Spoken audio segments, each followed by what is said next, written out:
Welcome to all my friends, students in physics class by Dr. Hamid sir. Today our topic is average life and relation between half-life period and average life. दोस्तों पिछले lecture में radioactivity के laws बताए गए थे और उससे हम लोगों ने इक्वेशन ऑफ रेडियोएक्टिविटी निकाला था, फिर हाफ लाइफ पीरियड पढ़ा था। आज हम लोग एवरेज लाइफ पढ़ेंगे, फिर हाफ लाइफ और एवरेज लाइफ के बीच रिलेशन इस्टेब्लिश करेंगे। इसके बाद फिर हमारा न्यूक्लियर रिएक्शंस होगा, उसके टाइप्स होंगे nuclear fission, fusion, nuclear control reaction और न्यूक्लियर चेन रिएक्शन। आज का ये हमारा ये सब टॉपिक है। आइए हम लोग शुरू करते हैं एवरेज लाइफ से। इसको डिफाइन किया जाता है, शॉर्टकट डिफिनेशन इसका ये है, the reciprocal of radioactive decay constant. Radioactive decay constant is called average life.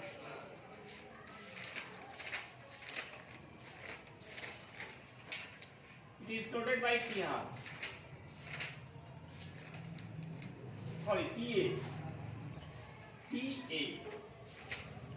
तो TA का फॉर्मूला अकॉर्डिंग टू डिफिनेशन होगा 1/λ,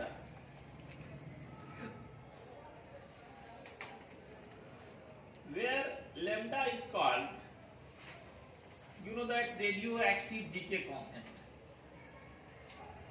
Radioactive decay constant का नाम lambda है।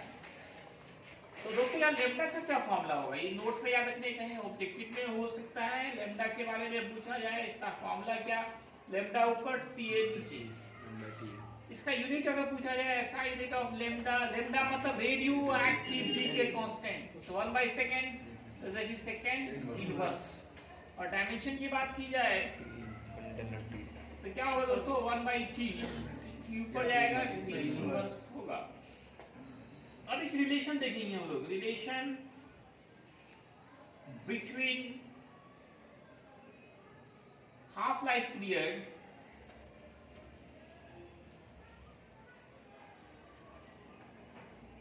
एंड एवरेज लाइफ इन दोनों के बीच क्या रिलेशन है। तो काफी आसानी से आप ये रिलेशन निकाल सकते हैं। आपने फॉर्मूला क्या पढ़ा, टी हाफ का जो फॉर्मूला पढ़ा पिछले लेक्चर में, मैंने टी हाफ का फॉर्मूला प्रूफ करके दिखाया था 0.693/λ।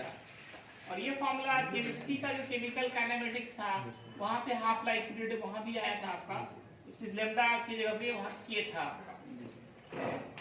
और टी एवरेज का जो फॉर्मूला पढ़ा 1/λ।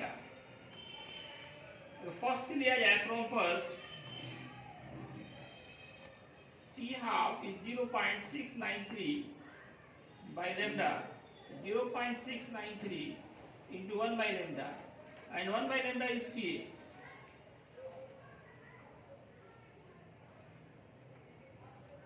ये T half का ये फॉर्मूला है, T half का 0.693 into TA, यही रिलेशन है दोनों के बीच। कभी कभी ऑब्जेक्टिव में आपको रेशियो पूछा जाता है, What is the ratio of T average and T half? तो क्या होगा दोस्तों, 0.693। अगर पलट के पूछे तो 1/, कर देंगे, पॉइंट हटाएंगे, नीचे 1000 हो जाएगा, पॉइंट हटाएंगे क्या हो जाएगा, 1000 होगा ना, तो 693/1000। उल्टा अगर पूछा गया TA is to T half, तो 1000 is to 693। अब जो हमारा टॉपिक होगा वो होगा न्यूक्लियर रिएक्शन।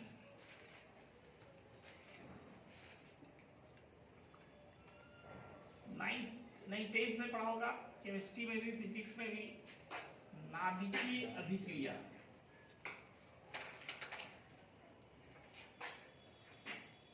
नाभिकीय अभिक्रिया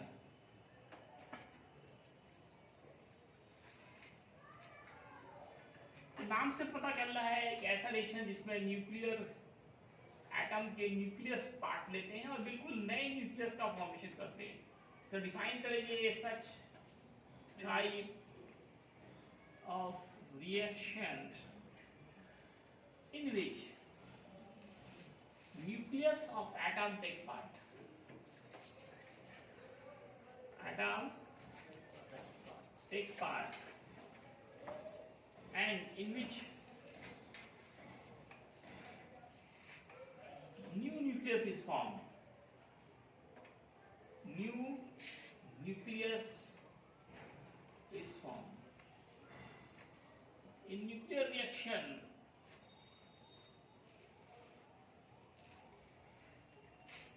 a such type of reaction in which nucleus of atom take part and in which new nucleus is formed is called nuclear reaction.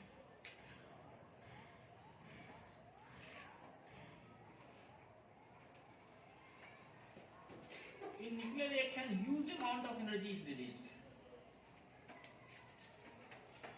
Huge, बहुत ज़्यादा amount of एनर्जी रिलीज होते हैं, जिसका नाम which is called nuclear energy. Nuclear energy और nuclear energy का ही दूसरा नाम एटॉमिक एनर्जी है. इसमें जो एनर्जी रिलीज होती है उसको एटॉमिक एनर्जी भी कहते हैं. ये भी इंपॉर्टेंट ऑब्जेक्टिव क्वेश्चन है, पूछा गया एक दो बार. न्यूक्लियर एनर्जी का दूसरा नाम क्या है? Atomic energy. क्या एटॉमिक एनर्जी का दूसरा नाम क्या है? तो न्यूक्लियर एनर्जी. बहुत ही ज्यादा एनर्जी यहाँ पे रिलीज होती है. न्यूक्लियर रिएक्शन बिल्कुल नए न्यूक्लियस का फॉर्मेशन होता है. इसमें किसी भी न्यूक्लियर रिएक्शन में जैसे देखिए हाइड्रोजन है, हाइड्रोजन 1H1 होता है, ये ट्रिटियम से रिएक्शन करता है 1H3, ये हीलियम बनाता है 2,4 प्लस. बहुत ज्यादा एनर्जी रिलीज होती है. देखना बिल्कुल नया एलिमेंट बन जाता है यहाँ पे. न्यूक्लियर रिएक्शन में नए न्यूक्लियस नए एलिमेंट्स बन जाते हैं, जबकि केमिकल रिएक्शन में ऐसा नहीं होता है. उसमें वही एलिमेंट्स आपस में मिक्सअप होकर नए कंपाउंड बनाते हैं. यहाँ पे बिल्कुल नया एलिमेंट ही बन जाता है. नए न्यूक्लियस बनने के बाद तो नया एलिमेंट बन जाता है. इसमें बहुत ही ज्यादा एनर्जी रिलीज होती है. एनर्जी रिलीज का फॉर्मूला क्या होता है? जो पीछे पढ़ेगा ना आप न्यूक्लियर बाइंडिंग एनर्जी में, बस वही फॉर्मूला है. Energy release in nuclear reaction, जो न्यूक्लियर बाइंडिंग एनर्जी में फॉर्मूला था, E equal delta M C square. Where what is delta M? Delta M को मास डिफेक्ट. मास डिफेक्ट भी पढ़ाया गया था आपको. यहाँ पे थोड़ा सा इसका डिफिनेशन अलग होगा. यहाँ पे होगा mass of reactant, mass of reactant minus product. Reactant और प्रोडक्ट तो आपने पढ़ा है केमिस्ट्री में. ये रिएक्टेंट हो गया, ये जो बना वो प्रोडक्ट हो गया. तो total mass of reactant minus total mass of product जो है वो आपका मास डिफेक्ट होगा. सी के बारे में तो आपने कितनी बार देखा, ये लाइट वेलोसिटी है 3 × 10⁸ मीटर पर सेकेंड है.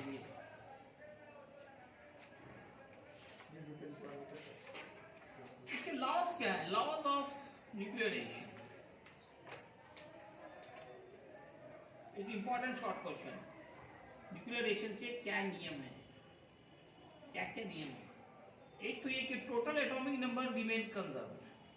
पहला रूल है total atomic number remain conserve. Constant, constant कहिए, कंजर्व कहिए. टोटल मास नंबर भी कांस्टेंट होगा. जितना रिएक्टेंट का होगा उतना ही प्रोडक्ट होगा. Mass number remain constant. तीसरा जब सब में होता है कि total energy remain constant. Energy neither be created nor be destroyed. Total energy remain constant, conserve चुके हैं. ये 3 लॉ है. आप इस सेक्शन में भी देख सकते हैं. एटॉमिक नंबर टोटल देखिए, इधर 1 + 1 2, इधर भी 2. मास नंबर देखिए 1 + 3 4, इधर भी 4. टोटल एटॉमिक नंबर सेम रहता है, टोटल मास नंबर सेम रहता है और टोटल एनर्जी कंजर्व होता है. ये रूल्स हैं, लॉज हैं न्यूक्लियर रिएक्शंस के. इसके दो टाइप्स आपने पढ़ा होगा, याद कीजिए टाइप्स में, न्यूक्लियर फिजन और न्यूक्लियर फ्यूजन। तो पहले इसको लिखा जाए, जैसे आप लोग लिखिएगा, फोटो कीजिएगा। दोस्तों अब हमारा टॉपिक है टाइप्स ऑफ न्यूक्लियर रिएक्शन। ये आपने 10th में पढ़ा है भी है। ये दो तरह के होते हैं, न्यूक्लियर फिजन और न्यूक्लियर फ्यूजन। तो पहला है न्यूक्लियर फिजन रिएक्शन। फिजन मतलब होता है टूटना, ब्रेकिंग, स्प्लिटिंग। हिंदी में कहते हैं नाभिकीय विखंडन अभिक्रिया। विखंडन, टूट जाना। एक ऐसा न्यूक्लियर रिएक्शन होता है जिसमें जो बड़े न्यूक्लियस होते हैं, हेवी न्यूक्लियस होते हैं, वो हल्के हल्के न्यूक्लियाई में टूट जाते हैं। उसी प्रोसेस का, उसी घटना का नाम, उसी रिएक्शन का नाम न्यूक्लियर फिजन रिएक्शन है। जैसे मैंने एग्जांपल दिया कि जब एक स्लो न्यूट्रॉन अटैक करता है यूरेनियम 235 पे, ये टूट जाता है। स्प्लिट मींस टूटना, बेरियम में और क्रिप्टन में, और साथ ही साथ 3 न्यूट्रॉन्स इमिट करते हैं, जिसको ये रिएक्शन के द्वारा आपको दिखाया गया है। देखिए एक बड़ा न्यूक्लियस, हेवी न्यूक्लियस है यूरेनियम का, उस पर एक स्लो न्यूट्रॉन ने अटैक किया, ये दो लाइट न्यूक्लियाई में टूट गया। बेरियम, क्रिप्टन, साथ में 3 न्यूट्रॉन निकलते हैं, प्लस एनर्जी रिलीज होती है। देखिए मैंने यहाँ पे कुछ खाली जगह छोड़े हैं आपके लिए। क्यों छोड़े? ये दो इंपॉर्टेंट ऑब्जेक्टिव हो सकते हैं आपको। यहाँ पूछा जा सकता है कि क्रिप्टन का एटॉमिक नंबर क्या होगा और मास नंबर क्या होगा, इस रिएक्शन में क्या होगा। तो अभी बताया गया लॉज ऑफ न्यूक्लियर रिएक्शन, जिसमें कहा गया टोटल एटॉमिक नंबर सेम होता है। तो देखिए रिएक्टेंट का टोटल एटॉमिक नंबर 92 है, तो प्रोडक्ट का भी 92 होना चाहिए। ये 56 है, इधर 0 है, तो 56 माइनस 92 तो क्या आया 36। यहाँ हो गया आपका 36। ऊपर मास नंबर आप ऐड कीजिए, इधर देखिए कितना है 235 प्लस 1 236 हो गए। कितने हो गए 236, ये रिएक्टेंट का। अब प्रोडक्ट का कितने हैं 144 प्लस 3 न्यूटन, वहां पे ध्यान दें, गलती मत करें। तो कितना हो गया 147 9 8, कितना है 89। तो मास नंबर क्रिप्टन का हो गया 89। इस तरह निकालना भी सीखें आप। 3 न्यूटन निकला प्लस एनर्जी निकली। ये है आपका न्यूक्लियर फिजन रिएक्शन। एक बड़ा न्यूक्लियस छोटे छोटे न्यूक्लियाई में टूट गए, बहुत ही ज्यादा यहाँ पे एनर्जी रिलीज होती है। इसी न्यूक्लियर फिजन रिएक्शन से बन जाता है nuclear chain reaction. Nuclear chain reaction जो कि आपके एटम बम में होता है। एटम बम जो है वो न्यूक्लियर चेन रिएक्शन पे बेस्ड है। अब आप यहाँ पे देखें हुआ क्या, एक यूरेनियम पे एक न्यूट्रॉन ने अटैक किया, 3 न्यूट्रॉन निकाल दिया। अगले ही क्षण क्या होगा, ये 3 न्यूट्रॉन फिर 3 यूरेनियम पे अटैक करेगा, 9 न्यूट्रॉन निकल जाएंगे। फिर 9 पे अटैक करेगा 27, फिर 27 से 81, फिर 243। इस तरह से ये रिएक्शन काफी तेजी से आपका बढ़ता चला जाएगा। इसी रिएक्शन को हम लोग कहते हैं nuclear chain reaction. Atom bomb में भी यही होता है। Atom bomb is based upon nuclear chain reaction. तो क्या देख रहे हैं आप कि when a slow neutron attack on a uranium-235 nucleus, then it splits into light nuclei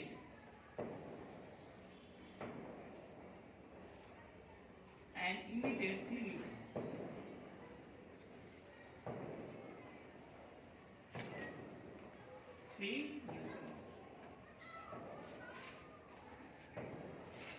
These 3 neutrons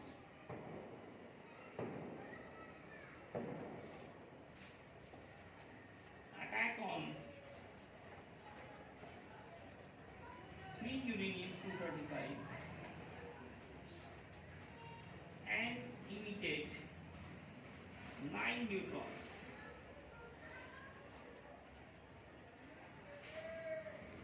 Again, 9 neutrons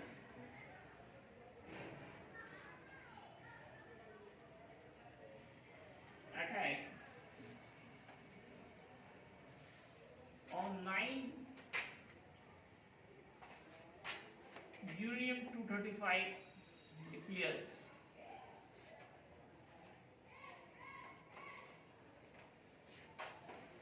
And emitted 27 neutrons.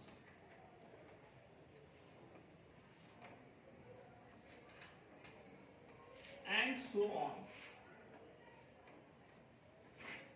And so on. इसी reaction का नाम है। इस तरह से काफी तेजी से रिएक्शन बढ़ता चला जाता है।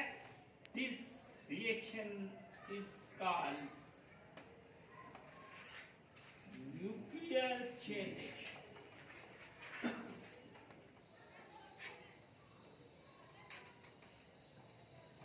तो फिगर से मैं दिखाना चाहूंगा कि एक यूरेनियम 235 है, इस पे एक स्लो न्यूट्रॉन ने अटैक किया, ये टूटा, इधर बैरियम, इधर क्रिप्टन, साथ में निकला 3 न्यूट्रॉन। ये 3 न्यूट्रॉन है, ये 3 न्यूट्रॉन 3 यूरेनियम पे अटैक किया, फिर बैरियम, क्रिप्टन,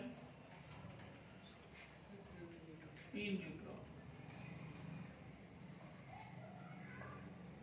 फिर यहाँ टूटा बैरियम, क्रिप्टन एंड 3 न्यूट्रॉन, फिर टूटा बैरियम, 3 न्यूट्रॉन। ये सब यूरेनियम 235 है।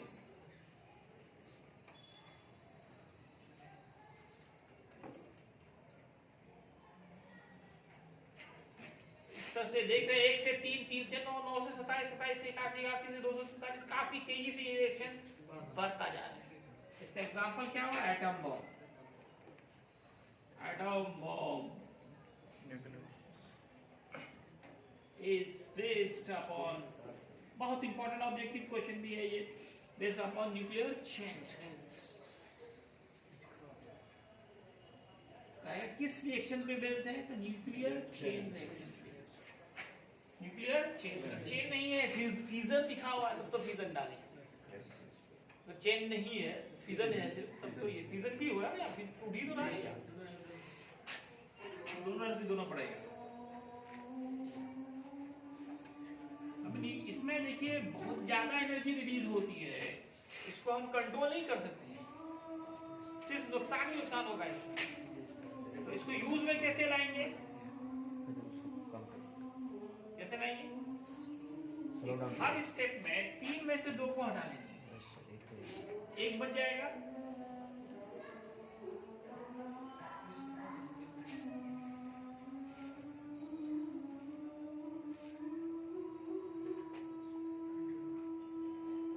स्टॉप कर दीजिए।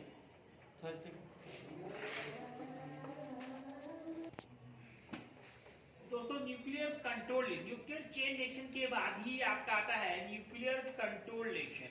न्यूक्लियर चेन रिएक्शन में देखिए बहुत तेजी से रिएक्शन बढ़ रहा है, बहुत ज्यादा एनर्जी रिलीज हो रही है, ये हमारे किसी काम का नहीं, सिर्फ तबाही होती है। एटम बम ब्लास्ट होता है, क्या होता है? सिर्फ नुकसान ही होता है। तो इसको कैसे उपयोग में लाया, यूज में लाया, ये दिमाग लगाया साइंटिस्टों ने कि अगर हर स्टेप में जो 3 न्यूट्रॉन निकल रहे हैं, अगर 3 में से 2 को हटा लीजिए तो 1 ही बचेगा। हर स्टेप में अगर ऐसा किया जाए, हर एक स्टेप में 3 में से अगर 2 न्यूट्रॉन को हटा लिया जाए तो अब ये रिएक्शन हमारा क्या होगा? कंट्रोल हो जाएगा। इसका यूज हम लोग करते हैं nuclear power plant, electricity generate करने में। इसमें बहुत कम खर्च में बहुत ज्यादा अमाउंट पे इलेक्ट्रिसिटी जनरेट होता है। किसमें? न्यूक्लियर पावर प्लांट या atomic power plant, atomic piles, atomic भट्टी भी कहते हैं। वो किस पे बेस्ड होता है? Nuclear control reaction. तो कैसे कंट्रोल करते हैं? उसमें हम लोग न्यूट्रॉन एब्जॉर्बिंग मटेरियल्स लगाते हैं। कैडमियम या बैरियम रड के अंदर न्यूट्रॉन को एब्जॉर्ब करने की कैपेसिटी है, वो कंट्रोलिंग रड का काम करता है। जब बंद करना होता है पूरा अंदर डाल देते, सारा न्यूट्रॉन खा गया तो रिएक्शन बंद हो गया। चालू करना रहता है, उसको ऊपर उठाते हैं। मैं दिखाऊंगा आपको न्यूक्लियर रिएक्टर। आज तक धन्यवाद।